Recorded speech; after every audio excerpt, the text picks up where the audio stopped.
kid growing up. It's like sometimes your parents want to take you and make you have experiences that they enjoy, but you want to do kid things. You want to play around, you want to have fun, and it's not as enjoyable for you because it's not something you want to do in that moment. Right. So one example would be my mom always loved to go to these botanical gardens whenever I was growing up, and she'd always make me go along. And of course, I just wanted to run around and play. And after a while, she'd get frustrated. She'd pull me aside. She'd be like, no, just enjoy nature. And I'd be like, no, I don't want to enjoy it. And, just be walking around, just like, the bamboo, it's a bush, it's that, it's all nice, fine. No, but like, I don't get why my mom like loves this, why she loves looking at that bamboo bush. I mean, like, I guess it's okay. And I'll be like, trying to force myself to experience the beauty of it. Trying to force myself to be like, that's a pretty flower. I can see it. Like, I could recognize the beauty of it, but I wasn't feeling the beauty of it. I wasn't overwhelmed by it. It wasn't touching me. It wasn't bringing me into that place of stillness and that place of peace that beauty does to you. And then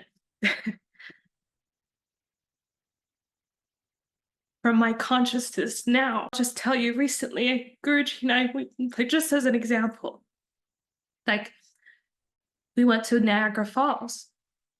And I remember going there at the very beginning of my marriage with Guruji. And I saw these Niagara Falls, and I'm like, I love water, so it was still enjoyable. I still enjoyed it. I saw it was beautiful. Yeah. But compared to the experience I had now, going there, I didn't have to find the beauty of it. I didn't have to look into the experience to touch upon the beauty or to feel that incredible love and that purity of that experience. It's like we were walking together, and the moment I stood in front of it, the grace overwhelmed me without any thoughts or emotions to bring it forth. Like a lot of the time, you kind of, until you're enough of that level of purity within your own consciousness, you kind of have to call forth joy or call forth beauty or call forth a good experience. You have to make things good. You have to apply a certain level of effort to something to have a good experience, which is very true in life. You need to do things first, and then grace supports you.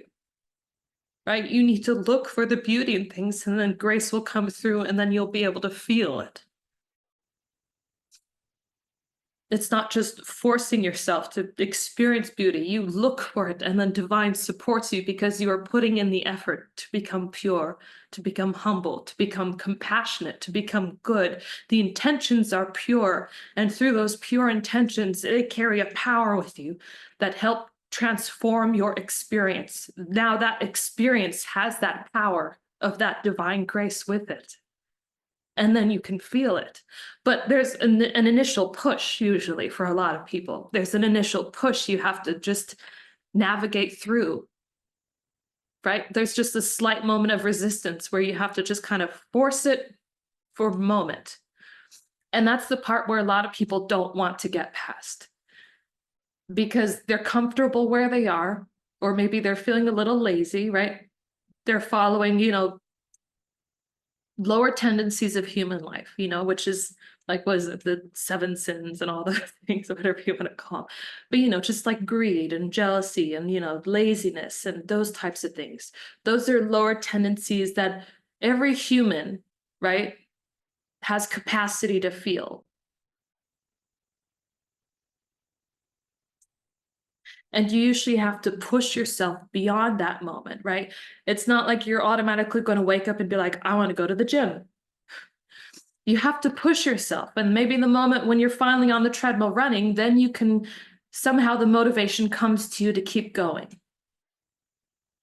Then it's okay. Then it sustains itself for a longer period of time with less effort on your part. That's because that energy, that grace is supporting you because you're doing something good for consciousness. Even if it means taking care of your physical body is very much a part of your consciousness, just as your mental and emotional bodies are, just like your soul is. So is your physical body. You do things for your physical body, you take care of it. The only problem is when you identify solely with it. Because then if there's a problem, you can't fix it on the physical level. You don't know what to do.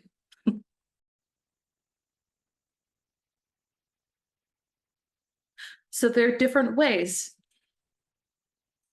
in which life leads us. Like if you've seen Groundhog Day, right? That movie, that great movie, where he's living the same day over and over and over again. And at first, he starts off living incredibly selfishly. He just starts doing everything that he wants to do, or he just tries to get to the point where first like he's confused and he's lost and he's afraid and he's angry, and then slowly he starts to do things for selfish reasons, and he starts doing that. And of course, that's not changing his life. That's not doing anything differently. And then he starts to, he tries to sleep with someone, and he spends day after day perfecting his courtship with this woman that he's trying to sleep with until he does it perfectly, where she almost gets there at the last moment, and then she realizes he's a bastard and then she leaves.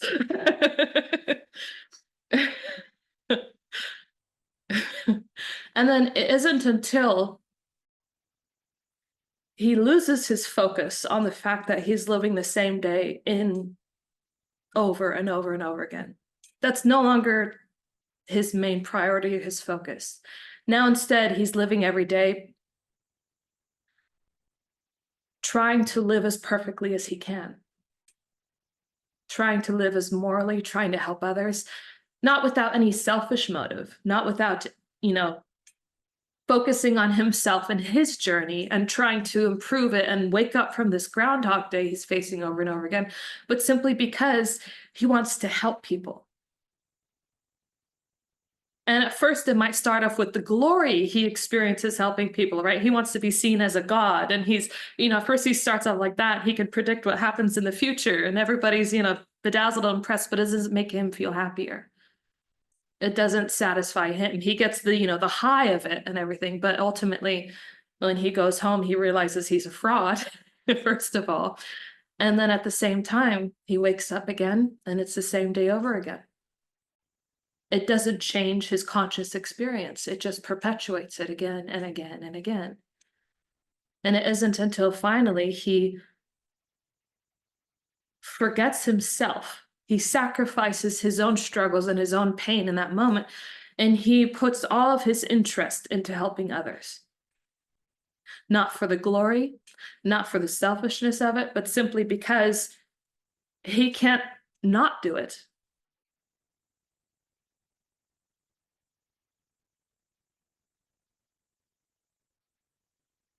It would cause him too much pain to ignore someone that he sees suffering every day. Now he's like helping them and taking care of them. And then eventually, that woman that he was trying to court earlier, he's no longer focused on courting her, but as a result, she gets courted by him because of the person he's become, because of who he's transformed to be. Because the person she thought he was at the beginning of Groundhog Day versus the person she realized he really is are not the same person. And then she falls in love with them. They fall in love with each other. And then he wakes up and it's no longer Groundhog Day anymore. Of course, that's a little fantastical representation, but there's a lot of dharmic truth in that story. I would say all of you should watch that movie. It's a great movie with great spiritual teaching behind it. Groundhog Day.